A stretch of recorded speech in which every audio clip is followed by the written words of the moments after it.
Yes, guys, what's happening? And welcome back to the channel. We are here the day after Chelsea beat Juventus 4-0 in the Champions League to go top of Group H going into match day 6. And joining me to go through the match, some player ratings and to discuss a little bit of other news is Theo from the Shed End podcast, who was at the game last night. Theo, thanks so much for joining me. As always, mate, really appreciate it. Looking forward to getting stuck into this. Cheers for having me on. Definitely. It's always nice being here. No problem at all. Let's get straight into it. I mean, obviously, before we get into the game, I just want to touch on a little bit of breaking news in the last hour or so, which is not officially confirmed, but it's not looking great. And that's an update on the Ben Chilwell injury situation. Obviously, Matt Law, who's very well connected with Chelsea, a journalist for The Telegraph, is here. I've shared it on the screen now. Is that obviously we're waiting on the scan results on a suspected ACL injury. And obviously, if that does ring true, that's going to be Chilwell out for the rest of the season. I mean, Theo, if that is officially confirmed, which, I mean, there's no reason to suggest it wouldn't be, how much of a blow is that for the club going forward for the remainder of the season? It's a bit of a blow. I'd say it's actually a big blow, especially how Chilwell and Alonso were bringing the best out of each other, I felt, in that first half of the season. And Chilwell's form as well on the left wing, as a left wing back for both England and Chelsea, was fantastic. So if he's out for the season, it kind of leaves us a bit weak in that position. I do trust Alonso to fill in and do a really, really good job there. Aspie can, fill in as well at left wing back from time to time. But I still think, based on what we've seen this season, that Chilwell is probably the best out of the three in that position. So it is a big blow. Yeah, I mean, do you think, obviously we saw Aspie fill in last night. He's not getting any younger. It's going to be a big ask for him to kind of fill in on a regular basis and rotate with Alonso. Do you feel that we could see Tuchel dip into the market, perhaps maybe on loan, for someone to play in that left wing-back position? Because if, as we say, Chilwell's out for the season, do you think there's enough quality and we've got enough trust in Alonso and Aspie to kind of cover that position and get by? Because we're going to go deep into a lot of competitions this season. Definitely. Club World Cup as well in January. A lot of different competitions we're still involved in. Champions League knockout stages now. I think the possibility of maybe looking into the January transfer market for an extra left back or left wing back is an option.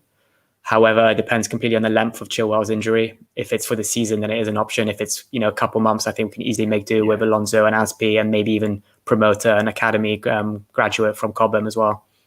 Yeah, I mean, obviously Cobham's been, undoubtedly the best academy in the world at the moment. I think they had 5 or 6 graduates on the pitch last night, 3 of the 4 goal scorers from the academy. I'm sure we can potentially unearth something from there to maybe help us fill in. But yeah, obviously we're still waiting, guys, for official news on that ACL injury. But the initial reports are suggesting that it's obviously not looking good for Ben Chilwell. So we're hoping for the best, and because he's been such an important player along with Reese James on the other side. But anyway, Theo, back to the game, mate. You were there last night. I mean, I have to say, watching it on a TV, I was expecting us to win the game, but I definitely wasn't expecting it to be as convincing as it was. I mean, what was it like as a spectacle to be there live?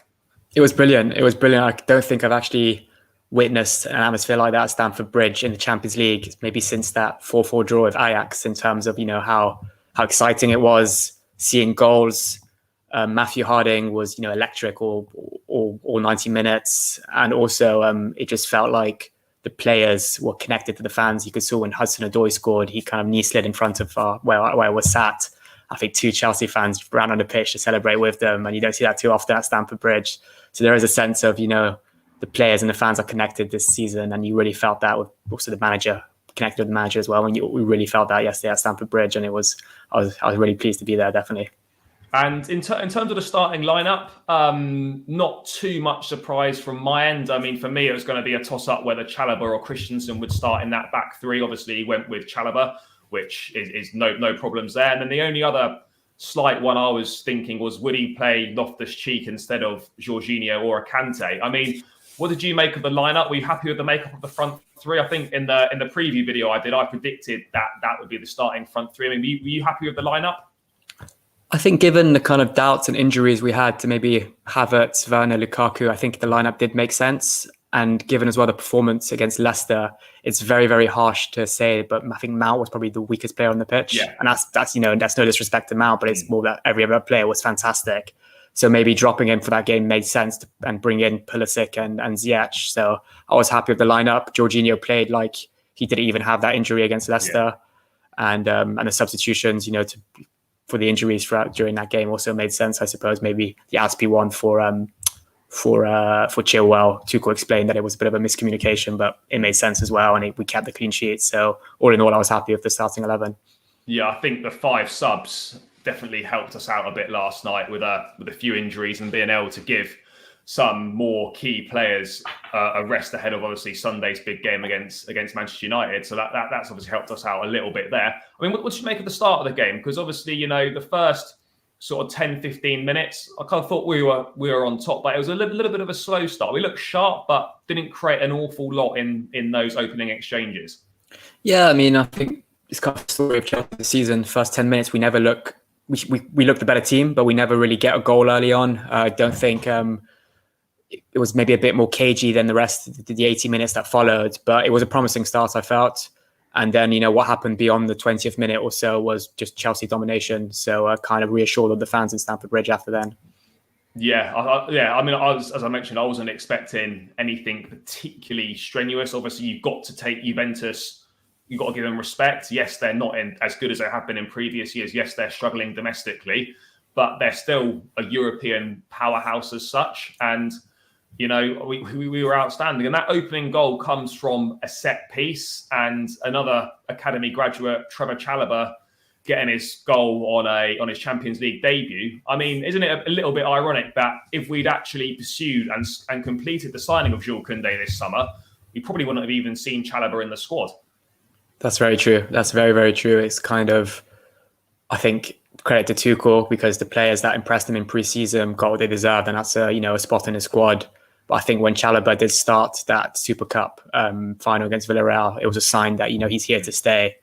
But there was still the Koundé rumours after that. So I think it was maybe the Koundé signing would have been planning to maybe for Zuma's exit, who also started the Villarreal Super Cup final, or maybe Silva's retirement or, exit the following summer.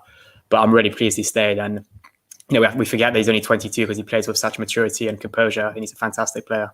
I mean, what did you make of his finish? It wasn't half bad, was it? It comes down to him in the box, decent touch, then just smashes it top corner. Yeah, it kind of almost reminded me, I think, of one Mount scored against Villa in the league a couple of seasons ago, kind of, from a set piece and on the volley. Maybe a bit of fortune from what looked like maybe a Rudiger handball, but it was against his chest. But no, it was a fantastic finish, one a striker would be proud of. I mean, and then from there, the rest of the first half, pretty plain sailing, really. I mean, Juve with one half-decent opportunity, Morata on his return to Stamford Bridge, lobbing one over Mendy, and then that man, Thiago Silva, making an outstanding clearance off the goal line. I mean, do you think, he just defies age at 37 years of age to be playing as many games as he's playing in quick succession and at the level of performance as well, it is quite something. Do you think he could be one of our best free transfer signings we've ever made? And he could be possibly one of the best free transfers in recent years, just in general. I can't really think of another free transfer that we've made that's been as prolific and that's come in and had the impact and effect that he has had on the Chelsea team. I mean, you look at PSG now with Sergio Ramos, who's a bit younger than Silva, but struggling with injuries. Whereas Silva, as you said, he's almost only getting better with age. He's aging like a fine wine. So I'm really pleased with him. One of my favourite players in the squad right now, and he's always a joy to watch when he's playing for Chelsea. I think he's so important to that back three as well. Don't get me wrong. I think playing in a back three at his age is definitely helping prolong his career. In a two, I think he'd probably struggle a little bit more. And there's obviously that great image where he's clearing it off the line. It's got the priceless bit on the advertising hoardings around the ground, which is pretty fitting. But I mean, I suppose the only blemish on that first half, Theo, was N'Golo Kante again going off with. I'm not sure if it was precautionary or if it's, I haven't got any further information on it, but by all means, potentially a knock to his knee. I mean, do you have any further information on that at all? Yeah, just what Tuchel said post-game, that it was a bit of knee pain and he didn't want to kind of play longer. But given how he played, and I think before he came off in that first half, it looked like he was fine. So maybe he was just playing through the pain. But I think it's just that recurring injury that always comes back, which is a shame with Kante because we know what he can offer to this team when he's fully fit. But he's kind of always in and out of the squad in the last couple of seasons. So hopefully maybe give him a bit of a prolonged rest in the hope that this knee injury fully recovers rather than rushing back and maybe make sure he doesn't go back to the France squad with that injury as well. Is it a concern to you now that Kante at the moment seems to be in a phase of his career where we need to manage his minutes? Like he's not able to seemingly play every 2 days or back-to-back games in a short period of time. Are you concerned now that he seems to quite frequently be picking up injuries on almost a kind of every other match basis? I wouldn't say it's a concern because I'm just remembering how good he was in all those Champions League knockout stage games last season, almost, back-to-back man of the match performances. Yeah. And we have the depth in the squad now. If Kante is injured for a couple of weeks or maybe a month max, we have Kovacic, who's not injured. He's injured at the moment, but who should be back soon. We have Jorginho, we have Sal, we have Ruben now, who's back from his loan. And maybe in January or maybe end of the season, we might have Gilmour back as well. So we've got plenty of options should Kante, have these injuries. But I wouldn't say it's a concern. It's just more of a frustration. Yeah, I think now we're probably gonna see for the foreseeable future that we're gonna have to manage Kante's minutes. So it might be a case of in games that we think are pretty winnable, he starts on a bench, or we just don't use him, and we save him for games that are more important. I mean, personally, last night I don't really think he needed to start. We only needed a point to qualify, and that Juventus side were terrible on the night. I think we could have got away with using him on the bench and saving him for the weekend. I mean, hopefully he'll be fit for Man United on Sunday. But yeah, I think we're at a stage now where we're just going to have to manage his minutes until he fully gets on top of this injury. But yeah, I mean, the first half pretty dominant. Obviously just the one goal. Second half we come out and we're right on it. Those 2 goals in the space of about 3 to 4 minutes, and that's the game put to bed. We talk about Reese James, but this season he's pushed on so much, and for me, he's the complete wing back. His defensive side of his game, which needed to improve, has improved so much, and going forward, where he's already very good, he's massively improved, and it looks like one of our best goal threats as well. I mean, what have you made of him? And do you think right now he's probably currently the best right wing back in the world on current form? I think he's absolutely fantastic, and I'd have to say, based on current form, he is the best right wing back or right back. He's versatile. Forget that at Wigan when he was on loan, he played as a CDM at times. When he's he can play right back. He can play in the on the right of a back three as well. So he's extremely versatile. And as you said, he seems like our biggest goal threat at the moment, and he is. He's got 5 goals all season, which is our top goal scorer. I think he's got 10 goal involvements. So he's more than just a defender for us. And that last goal, I think, just summed him up. How he won the ball back from Moise Keane, and then crossed it to I forgot who it was, which then led to the 4th goal, I think. And it was absolutely fantastic. And he seems like he almost only gets better each game, which is crazy to say because he's still only 21. So 21 years of age. Yeah. Just the word on his goal. I mean, the control and the technique to put that volley into the far corner is. It's not something a lot of footballers can do, and for someone to be like a defender per se, and at that age as well, to have that touch and that skill it really is quite something, isn't it? I think as long as he wants to stay at the club, we've got that position covered for, you'd say, the next 10 years, really. Easily, yeah, and I think he's the type of player that will stay for the next 10 years, if not retire at Chelsea. And what I loved about that goal is he had a similar chance in the first half from a similar angle, which Chesney actually saved with a fantastic save, and it's almost like, all right, I've missed this one, the keeper saved it, let me have another crack, almost learn from his mistake, or you can call it a mistake or a fantastic save. And then, he put in, he smashed it in, he rifled it into the corner. So I love that about his game. And as I said, he looks so kind of like composed, strong as well. And I love his celebrations as well, just ice cool, just, standing there in front of the fans. Love it. I think he probably knows that he's something special. Yeah. But yeah, no, what a player. And we're so lucky to have him. And the fact that he didn't cost us a single penny is such a bonus, because now if you want to buy someone like Reese James, you see like Ashraf Hakimi, who's probably up there in the top 2 or 3 right wing backs in the world. You're looking at paying 70 odd million pounds. So the fact that Cobham's coming up trumps with so many players is saving us an absolute fortune. But the 3rd goal follows pretty quickly, and it's another 2 academy graduates involved. And I really like this goal it was a fantastic team move. Obviously ending up with Loftus-Cheek laying it off to Hudson-Odoi, who gets a very well-deserved goal. What do you make of that 3rd goal, the team move, and how delighted are you that Callum's, finally seems to be fulfilling his promise, now started 8 games in a row for Chelsea for the first time in his career. He seems to be really taking that opportunity and really, benefiting from not going to the under-21s and spending that extra time on the training pitch with Tuchel. I think that was my favourite goal of the night. I think the Reese James one came in the 56th minute and the Hudson-Odoi one came in the 58th, so only like 2 or 3 minutes apart. And it just showed, the ruthless side to us and made in Cobham, as you said. And it was just almost like 8-a-side football, how they just kind of like wiggled past defenders, Loftus-Cheek, then laid it on a plate for Hudson-Odoi, who put it in. And I think one player that maybe benefited the most from Lukaku and Werner's injury has been Hudson-Odoi, because now I think it's almost very, very difficult for Tuchel to drop him, given his performances once now that Werner and Lukaku are fit again. So I think there's no reason why he should be dropped against United. He's been playing probably the best football he's ever played since joining, since being promoted to the senior squad. And and there's the passion after that goal was fantastic. Knee sliding in the corner of the West Stand, and Matthew Harding, you love to see it. But yeah, I think another player that's now kind of almost finally living up to his hype and his promise. So it's really good to see from a Chelsea perspective.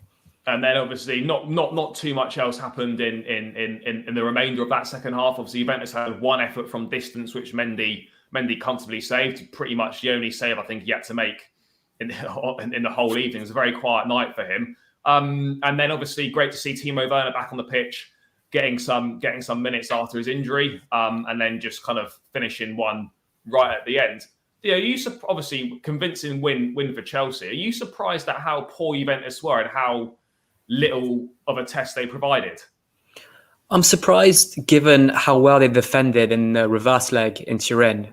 They were, it was almost like impossible to break past that defense. And we had Lukaku that day, who's a bully, and he's used to playing against Italian Serie A defenders. But yesterday, in a way, I was surprised because they made it look so easy.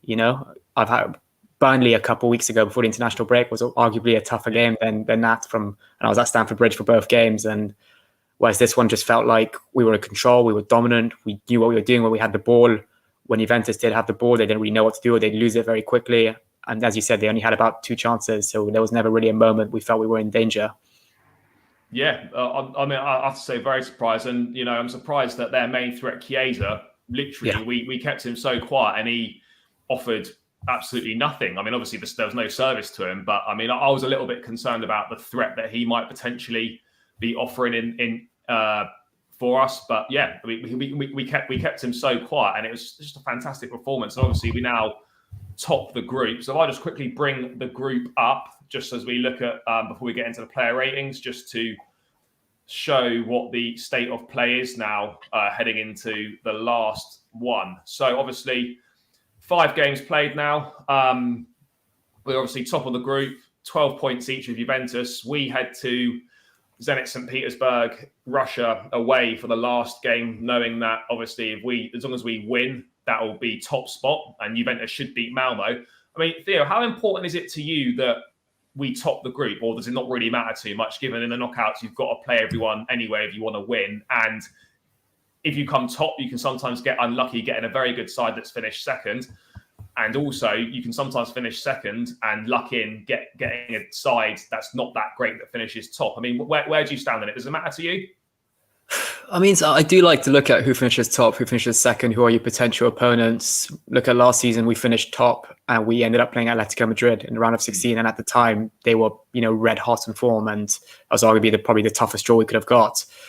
But at the same time, I've got this mentality: if you want to, win the tournament, you have to beat the best teams. I do like maybe having an easier game, like when we played Porto, which actually proved to be a difficult game. Yeah. There's no really easy games, but ideally, if we can finish top, I think I was looking today, you'd avoid maybe a City if they finish second because they're an English team. You could end up playing a Benfica, a Barcelona, who are fighting for that second spot, and there are a few other teams maybe as well. I think there's Porto and Atletico who are fighting for that second spot position in the Liverpool group. So there's a few difficult games, but I think all in all, I'd rather finish top, so you avoid maybe those PSGs, those Bayern Munichs, and those type of teams. Yeah, there's always that risk with coming second that you get a big team, and that in an early stage of the tournament can be slightly problematic. But as I said, if you want to win, you got to face everyone anyway. So like, it doesn't matter if you face Bayern Munich in the last 16 or whether you face them in the semi-finals. I suppose. I mean, that's up to debate and opinion. But yeah, the main thing is that we're obviously qualified for the last 16, and providing we win away in Russia, on the last day, then we should then we'll top that group. But yeah, moving into the player ratings now. Let's get straight into it. So I'll just bring the lineup up on the screen, and then we'll start rating these players. So, right, okay. So starting with obviously Eduard, Mendy in goal. I mean, as we briefly touched on, I mean, another clean sheet for him.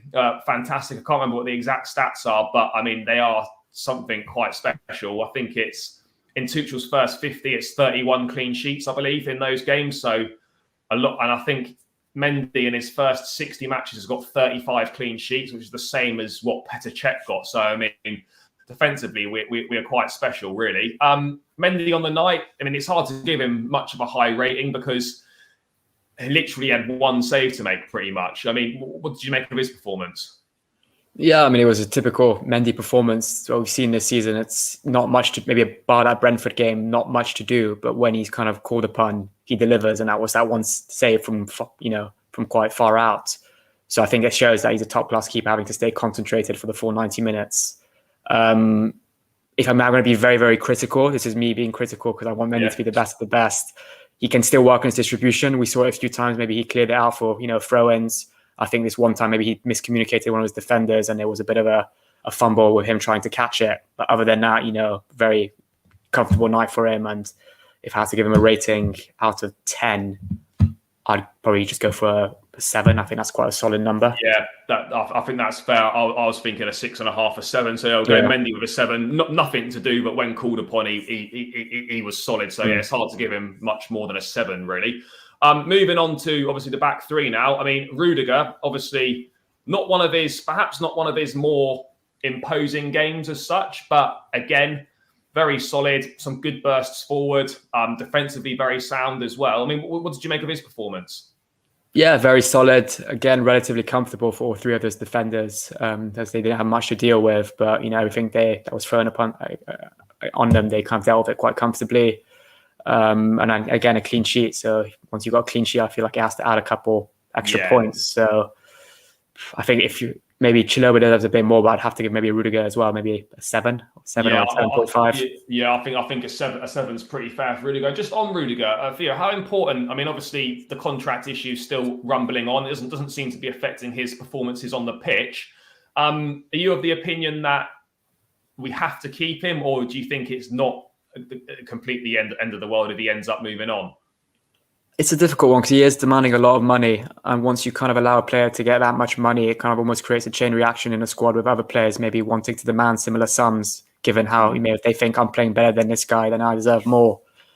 But at the same time, he's really kind of had, alongside Christensen, had that renaissance under Tuchel, probably being the best player that's improved. So I'd love to see him stay, honestly. I think we shouldn't really change this, any of our defenders, given how well they're playing, or bringing anyone in who might have to get used to playing as in a back three.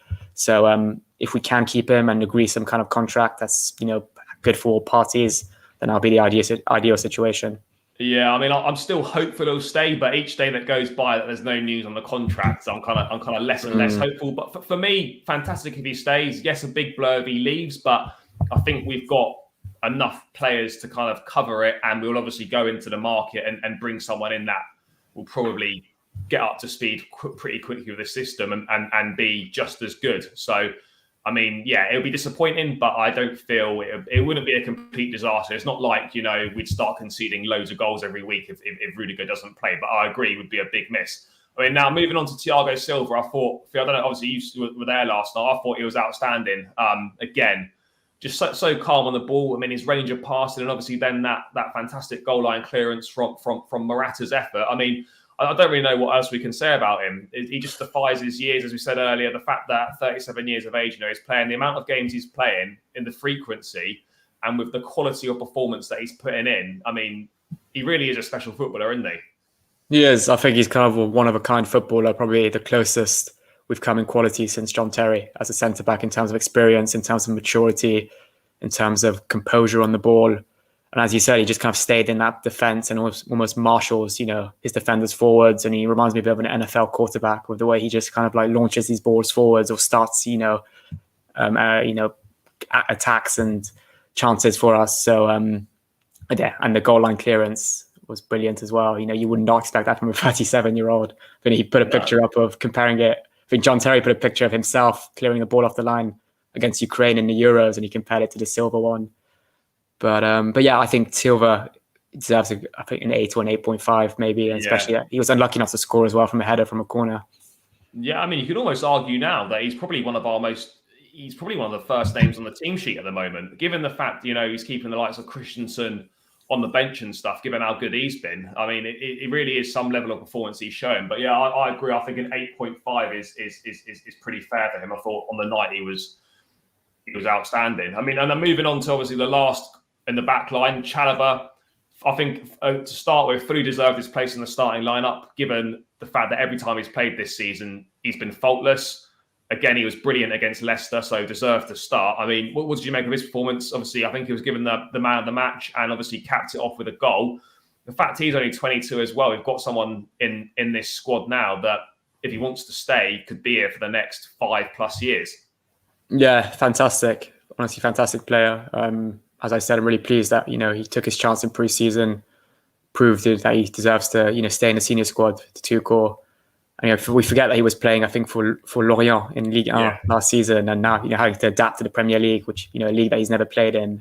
I think he was playing in Huddersfield, and I think maybe Coventry before that, if I'm not mistaken. Yeah. So, fantastic performance, and to get a goal, in the Champions League is always a special moment. He deserved his place, as you said, fully deserved his place. That through ball for Ziyech against Leicester at the weekend was fantastic. And I think that's what he can offer as well. It's not just defending, but also maybe starting chances, creating chances. So I'm going to give him an 8.5, simply because I think Silva's goal line clearance is almost as important as a goal. Yeah. So I think 8.5, similar to Silva, is a fair rating, but you can maybe push that up to a 9. Yeah, I mean, to be fair, I was thinking a possible 9, given the fact that he scored and was man of the match. I think that just tips it into a 9. But yeah, an 8.5 or a 9 would have been fair. I mean, he was fantastic on the night, and seems like another great discovery from the academy, which seems at the moment just to be producing top players all over the place. I mean, moving on to right wing back now, Reese James. We spoke a little bit about him earlier. Another top performance from him. I mean, up at defensively, he marshaled Chiesa really well, kept him so quiet, and then going forward, a threat the entire time. Great balls into the box, and then obviously the touch and the finish on that goal was unbelievable. Yeah, I'm almost running out of adjectives and compliments to describe, James's performances. Do we give 10s on this? We can give 10s. Yeah, this is my first time, so I'm not sure if it's 10s. 10s, no worries. Yeah, I think a 10's are fair for that fair performance yesterday. I know he wasn't the UEFA man of the match, but I think he must be our man of the match, maybe. Yeah, I can't argue with that. I mean.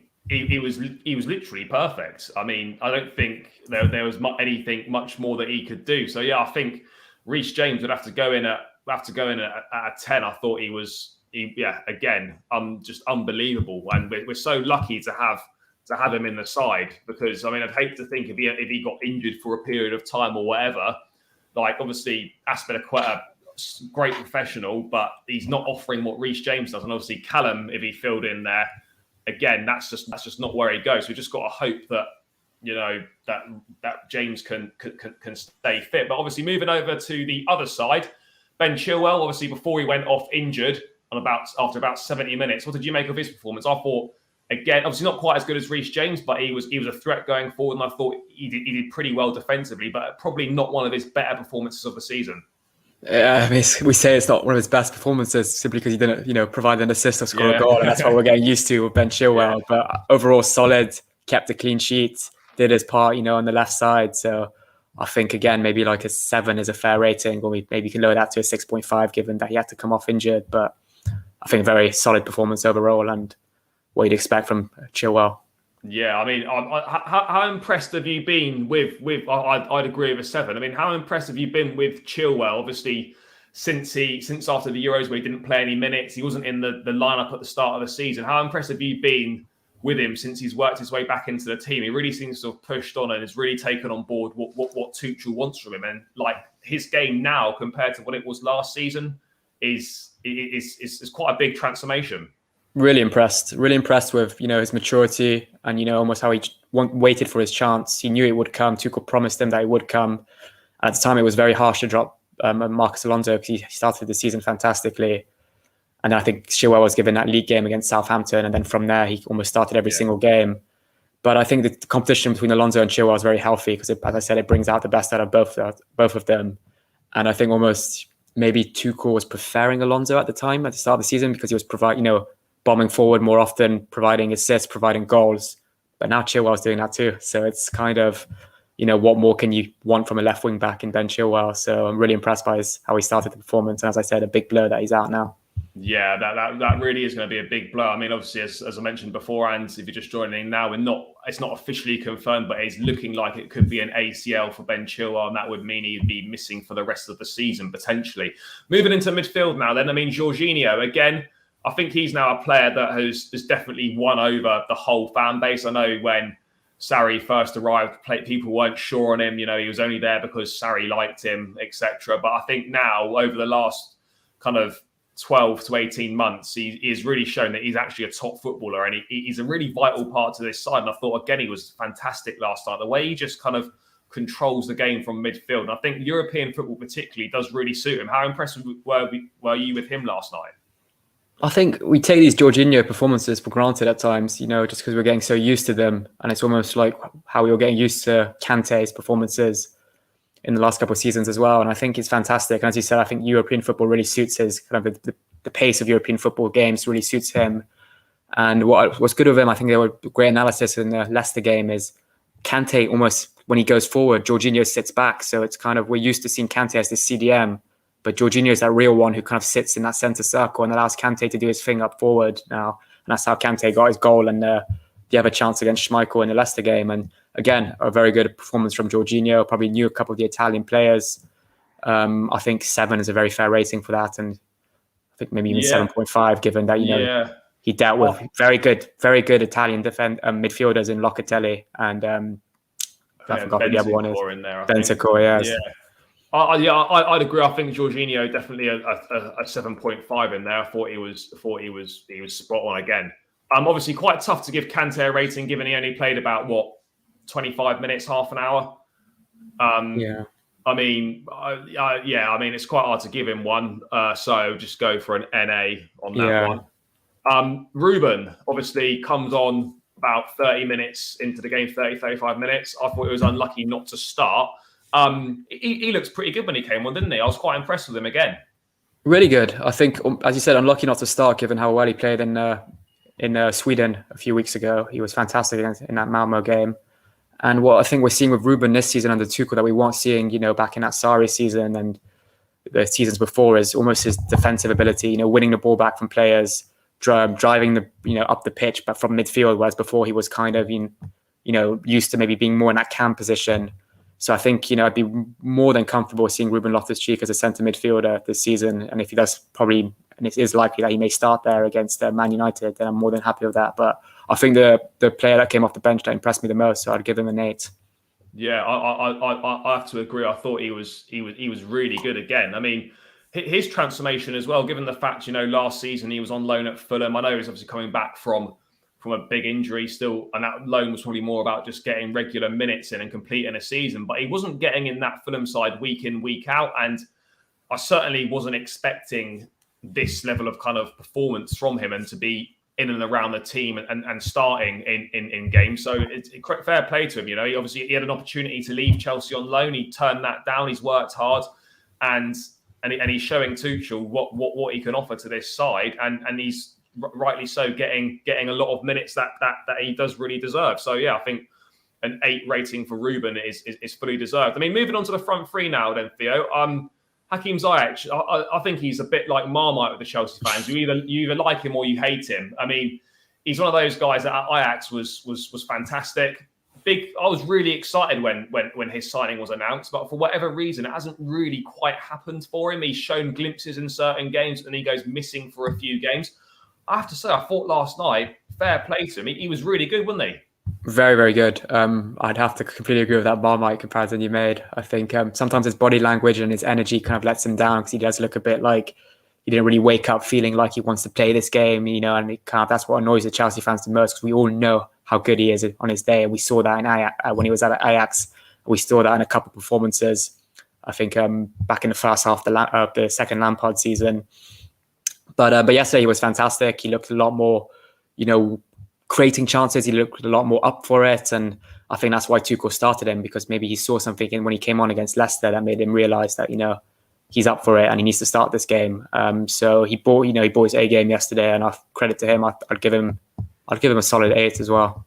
Do you think that Tuchel thinks that Ziyech is perhaps better suited to European football? Because you seem to notice that he doesn't start that many Premier League games, but he seems to start the majority of Champions League games. Obviously, he started away in Turin, he started away in Malmo as well, and he started this game. Do you think Tuchel will see something in his game that's better suited for European football, perhaps? I never thought of that, but maybe now that you brought it up, it could be a shout. I think amongst the Chelsea players, he's probably our weakest physically. And that maybe doesn't suit the typical Burnley defender that you might face, but from set pieces and from dead ball situations, we know what he can do with that left foot of his. So I think he is good suited to European football, definitely. Like how I mentioned about, I think it was another player. So I think, I do want to see him play more, but at the same time, the competition's tough. And if he kind of plays like he did yesterday, then he's got every reason to start every game.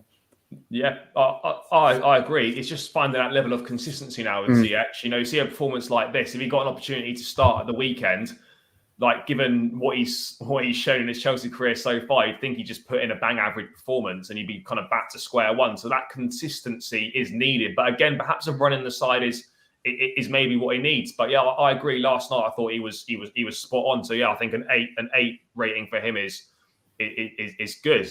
Moving on to Christian Pudusik then, obviously great to see him in from the off after kind of all his injury issues and stuff. I mean, obviously starting in that kind of false 9 position. What did you make of him? I think it was great that he got, over an hour in the legs, still coming back to full fitness. But I think he showed moments, his movement was good and stuff, but ultimately he wasn't that sharp compared to the likes of Callum and Ziyech in that top end of the pitch. Yeah, I'd have to agree. Between those front three of Hudson-Odoi, Pulisic and Ziyech, I think he was the weakest of the three. But that's no disrespect to him. It was just how good the other two were. I don't think it was his best game. I said it in my own podcast that a fully fit Pulisic's our best player. But I think, again, we're not really seeing him fully fit yet. A bit like Ziyech, he needs some consistent games before, really finding his flow. But I think we have to also consider that that's not his natural position. He's not a number 9. He's more of a winger. So we have to take that into account. But he did cause a bit of problems to the Juventus defenders, and he maybe created space as well for other players, but not his best game. So I think maybe a 6 or a 6.5 for him. Yeah, I was going to say a 6.5. I think that's pretty fair. It wasn't terrible, but again, didn't offer as much as what the other guys offered in that final third. Okay, so moving on now to complete the player ratings then. Callum Hudson-Odoi, as I mentioned earlier on, he started his 8th game in a row for Chelsea for the first time in his career. He's taken his chance, and right now you'd have to argue that he has to start. He has to start for Chelsea at the moment, regardless of whoever else is fit. He has to play.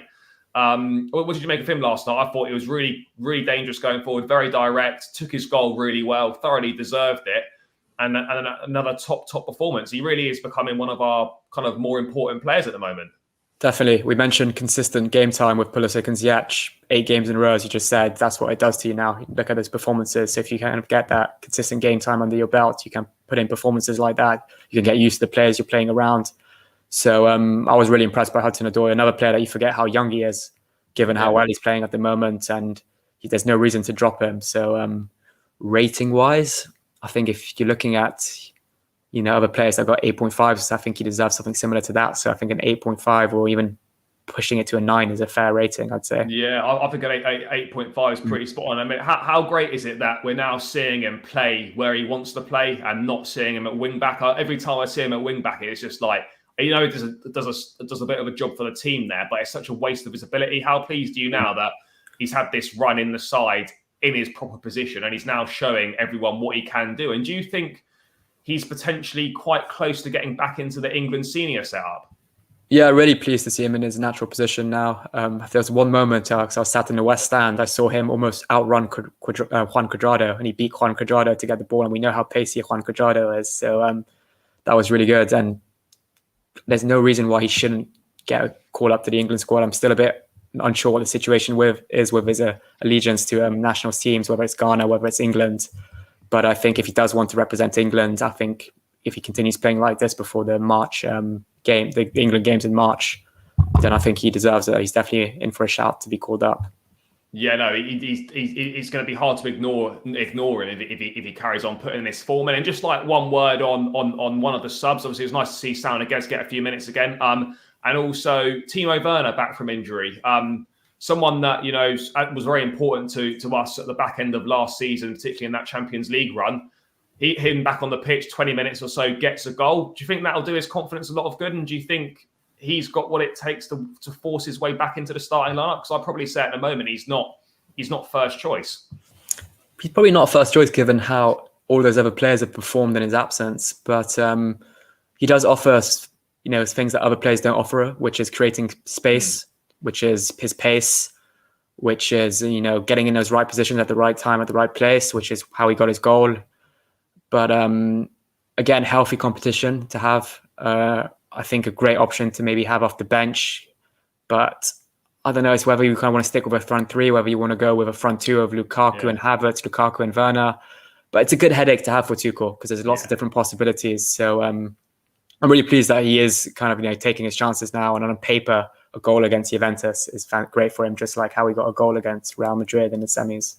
Yeah, no, let's hope he can finally push on. Because we've seen glimpses in his Chelsea career so far, but again, just lacking consistency and just needs to improve that end product. But I mean, he still offers something to the side. But yeah, I agree. At the moment, he probably isn't first choice whilst he's working his way back to fitness.